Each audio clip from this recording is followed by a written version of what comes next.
ਜਿਹੜੇ ਐਨਾਲਿਸਟ ਆ ਉਹ ਟਰੱਕਿੰਗ ਇੰਡਸਟਰੀ ਦੇ ਵਿੱਚ ਉਹ ਇਹ ਕਹਿ ਰਹੇ ਆ ਵੀ ਆਉਣ ਵਾਲੇ 12 ਮਹੀਨਿਆਂ ਦੇ ਵਿੱਚ ਜਿਹੜੇ ਸਪੌਟ ਰੇਟ ਆ ਉਹ 15% ਉੱਪਰ ਚਲੇ ਜਾਣਗੇ। ਸੋ ਇਹ ਕਿੱਦਾਂ ਦੀ ਸਿਚੁਏਸ਼ਨ ਜਿਹੜੀ ਆ ਉਹ ਲੱਗਦੀ ਹੈ?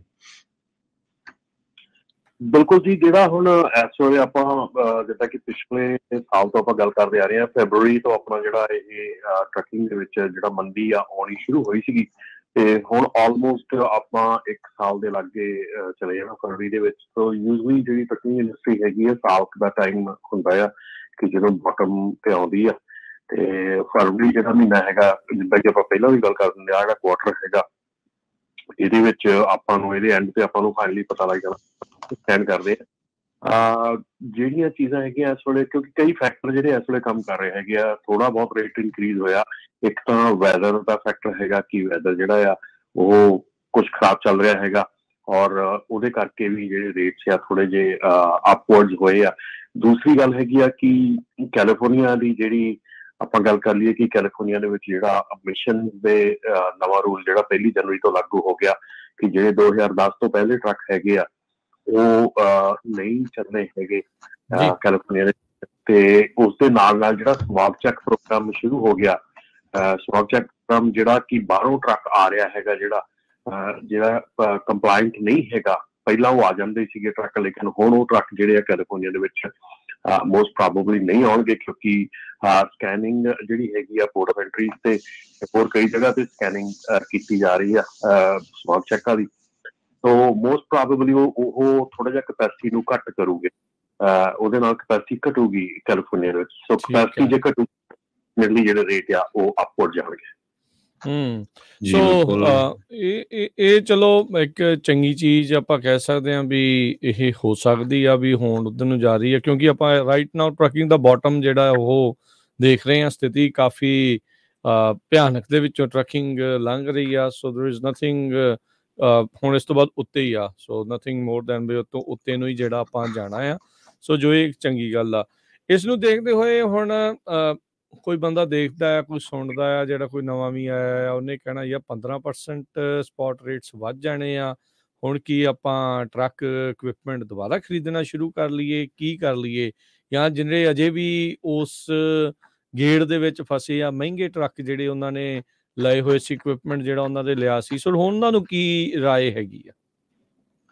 ਰਾਸ਼ਟਰ ਅਜੇ ਤਾਂ ਸਿਰਫ ਇਹ ਵੀ ਆ ਕਿ ਵੇਟ ਐਂਡ ਵਾਚ ਹੈਗਾ ਆ। ਮੈਂ ਨਹੀਂ ਰਿਕਮੈਂਡ ਕਰੂੰਗਾ ਕਿ ਕੋਈ ਵੀ ਜਿਹੜਾ ਨਵਾਂ ਬੰਦਾ ਹੈਗਾ ਇਸ ਵੇਲੇ ਟਰੱਕਿੰਗ ਦੇ ਵਿੱਚ, ਜੇ ਉਹ ਡਰਾਈਵਰ ਹੈਗਾ ਇਸ ਵੇਲੇ, ਤੇ ਪਲੀਜ਼ ਉਹ ਡਰਾਈਵਿੰਗ ਦੇ ਵੱਲ ਧਿਆਨ ਦੇਵੇ, ਆਪਣਾ ਐਕਸਪੀਰੀਅੰਸ ਲੈਣ ਵੱਲ ਧਿਆਨ ਦੇਵੇ। ਇਸ ਵੇਲੇ ਜਿਹੜਾ ਹੈਗਾ ਜਿਹੜਾ ਸਮਾਂ ਹੈਗਾ, ਜੇ ਇਸ ਸੀਜ਼ਨ ਨੂੰ ਥੋੜਾ ਦੇਖ ਲਵੇ, ਕਿਉਂਕਿ ਆਪਾਂ ਪ੍ਰਿਡਿਕਟ ਕਰ ਸਕਦੇ, ਆਪਾਂ ਸਿਰਫ ਅੰਦਾਜ਼ਾ ਲਾ ਸਕਦੇ ਕਿ ਆਹ ਹੋਊਗਾ, ਆਪਾਂ ਸ਼ੋਰਲੀ ਨਹੀਂ ਕਹਿ ਸਕਦੇ ਕਿ ਇਹ ਚੀਜ਼ਾਂ ਹੋਣੀਆਂ ਹੈਗੀਆਂ, ਠੀਕ ਹੈ ਨਾ। ਸਿਚੁਏਸ਼ਨ ਜਿਹੜੀਆਂ ਅੱਜ ਕੱਲ੍ਹ ਹੈਗੀਆਂ, ਕਿਉਂਕਿ ਅੱਜ ਕੱਲ੍ਹ ਕੱਲੀਆਂ ਪਹਿਲਾਂ ਹੁੰਦੇ ਸੀਗੇ ਸੀਜ਼ਨ ਚੱਲਦਾ ਹੁੰਦਾ ਸੀ, ਸਾਨੂੰ ਪਤਾ ਸੀ ਵੀ ਸੀਜ਼ਨ ਇੱਥੋਂ ਇੱਥੇ ਤੱਕ ਚੱਲਣਾ, ਇੱਥੇ ਤੱਕ ਚੱਲਣਾ, ਪ੍ਰੋਡਿਕਸ਼ਨ ਹੋ ਜਾਂਦੀ ਸੀ। ਹੁਣ ਨੈਚੁਰਲ ਡਿਜ਼ਾਸਟਰ ਨੂੰ ਲੈ ਕੇ ਤੇ ਵਿੱਚ ਜਿਹੜੀਆਂ ਆਪਣੀਆਂ ਬਿਮਾਰੀਆਂ ਨੂੰ ਲੈ ਕੇ ਅਨਕੰਟਰੋਲੇਬਲ ਜਿਹੜੀ ਸਿਚੁਏਸ਼ਨ ਹੋ ਜਾਂਦੀ ਹੈ, ਜਿੱਥੇ ਤੁਹਾਡਾ ਕੋਈ ਕੰਟਰੋਲ ਹੀ ਨਹੀਂ ਹੈਗਾ। ਹੁਣ ਕੋਵਿਡ ਦਾ ਸੀਗਾ ਸਮਾਂ ਜਦੋਂ ਆਇਆ ਆ, ਆਪਣਾ ਕੋਈ ਕੰਟਰੋਲ ਹੀ ਨਹੀਂ ਸੀ ਹੈਗਾ ਕਿਸੇ ਚੀਜ਼ ਉੱਤੇ। ਸੋ ਇਸ ਕਰਕੇ ਜਿਹੜੀ ਆਉਣ ਵਾਲਾ ਸਮਾਂ ਹੈਗਾ, ਉਹਦੇ ਵਿੱਚ ਜਿਹੜੀਆਂ ਇਹ ਵੱਡੀਆਂ ਔਰ ਬਿਗੇਸਟ ਪ੍ਰੋਬਲਮਸ ਹੈਗੀਆਂ, ਜਿਹੜੀਆਂ ਕਿ ਕੰਟਰੀਜ਼ ਦੇ ਦਰਮਿਆਨ ਜਿਹੜੀਆਂ ਪੋਲੀਟਿਕਸ ਦੇ ਵਿੱਚ ਖੇਡੀਆਂ ਜਾਂਦੀਆਂ, ਉਹਨਾਂ ਦੇ ਉੱਤੇ ਆਪਣਾ ਕੋਈ ਜ਼ੋਰ ਨਹੀਂ ਹੈਗਾ। ਸੋ ਇਸ ਕਰਕੇ ਮੈਂ ਇਹ ਕਹੂੰਗਾ ਕਿ ਅਜੇ ਜਿਹੜਾ ਕੋਈ ਨਵਾਂ ਟਰੱਕਿੰਗ ਦੇ ਵਿੱਚ ਆਉਣਾ ਚਾਹੁੰਦਾ, ਜਿਹੜਾ ਐਜ਼ ਅ ਓਨਰ ਆਪਣਾ ਬਣਨਾ ਚਾਹੁੰਦਾ, ਜੇ ਉਹ ਆਹ ਸੀਜ਼ਨ ਦੇਖ ਲਵੇ ਤੇ ਆਪਣੀ ਡਰਾਈਵਿੰਗ ਤੇ ਧਿਆਨ ਦੇਵੇ, ਆਪਣਾ ਐਕਸਪੀਰੀਅੰਸ ਉੱਧਰਲੇ ਪਾਸੇ ਲਵੇ, ਤੇ ਉਹ ਉਹਦੇ ਲਈ ਬਿਹਤਰ ਹੋਊਗਾ। ਬਾਕੀ ਇਹ ਹੁੰਦਾ ਕਿ ਕਈ ਵਾਰੀ ਕਈ ਦੋਸਤ ਮਿੱਤਰ ਐਸੇ ਹੁੰਦੇ ਆ ਜਿਨ੍ਹਾਂ ਦੇ ਕਿ ਆਲਰੇਡੀ ਉਹਨਾਂ ਨੇ ਘਰ ਦੇ ਬੰਦੇ ਡਰਾਈਵ ਕਰਦੇ ਆ, ਉਹਨਾਂ ਨੇ ਹੋਰ ਬੰਦੇ ਐਕਸਟਰਾ ਆਪਣੇ ਘਰਦਿਆਂ ਨੂੰ ਲਾਇਸੈਂਸ ਲੈ ਕੇ ਦਿੱਤਾ, ਉਹਨਾਂ ਨੇ ਡਰਾਈਵ ਕਰਨਾ, that was a different story. ਪਰ ਜੇ ਤੁਸੀਂ ਈਵਨ ਆਪਣਾ ਓਨੋਪਰੇਟਰ ਵੀ ਬਣਨਾ ਹੈਗਾ, ਥੋੜਾ ਜਿਹਾ ਆਹ ਜਿਹੜਾ ਟਾਈਮ ਹੈਗਾ ਵੇਟ ਕਰ ਲਓ, ਅਜੇ ਵਾਚ ਕਰ ਲਓ ਕਿ ਕੀ ਬਣਦਾ ਹੈਗਾ। ਜੀ ਬਿਲਕੁਲ।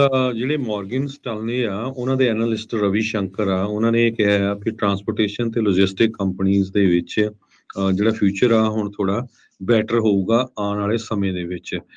ਜਿਹੜੇ ਅਸੀਂ ਆਲਰੇਡੀ ਰੈੱਡ ਫਲੈਗ 'ਚ ਸੀਗੇ, ਹੁਣ ਸਾਨੂੰ ਸਾਈਨ ਦਿਸ ਰਹੇ ਆ, ਆਪਾਂ ਔਰੇਂਜ ਜਾਂ ਯੈਲੋ ਵੱਲ ਨੂੰ ਜਾ ਰਹੇ ਹੈਗੇ ਆ। ਸਪੌਟ ਰੇਟ ਦਾ ਆਪਾਂ ਤੁਹਾਨੂੰ ਦੱਸਿਆ ਹੀ ਆ ਵੀ ਆਉਣ ਵਾਲੇ ਸਮੇਂ 'ਚ 15% ਜਾ ਸਕਦਾ, ਪਰ ਅੱਜ ਦੀ ਡੇਟ 'ਚ ਵੀ ਦੇਖਿਆ ਜਾਵੇ ਸਪੌਟ ਰੇਟ 33% ਡਾਊਨ ਆ 1 ਸਾਲ ਪਹਿਲਾਂ ਨਾਲੋਂ।